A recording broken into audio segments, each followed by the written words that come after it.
ายดีพบกับเมลี่มื้อนี้เมลี่จะพาทุกท่านมารู้จักกับ eSIM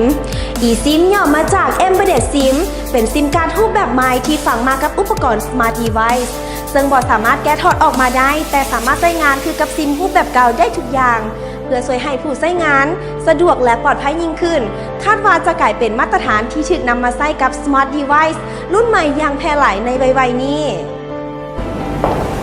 และสำหรับอุปกรณ์ที่สามารถรองรับ eSIM ได้นั่นก็มี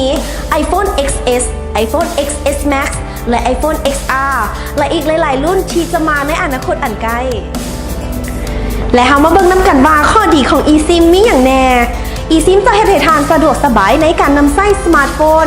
eSIM จะเฮ็ดให้ท่านบ่ต้องกังวลว่าซิมจะตกเหี่ยและบ่ต้องถอดเข้าออกให้ยุ่งยาก eSIM สามารถแอดนำเบอร์โทรศัพท์เข้าได้หลายเบอร์แต่สามารถเลือกนำใช้ได้เทื่อละเบอร์ eSIM เมื่อโทรศัพท์ของท่านตกเหี่ยหรือถูกลักจะบ่สามารถถอดซิมออกได้คือกับซิมรูปแบบเก่าเพิ่มโอกาสให้ท่านตามหาโทรศัพท์คืนได้หลายขึ้นและนี่ก็คือข้อมูลที่จะเฮ็ดให้ท่านรู้จักกับ eSIM ได้หลายขึ้นนั่นเองและตอนนี้เมลี่พร้อมด้วยทีมงานก็ได้ขอลาไปก่อนแล้วสบายดี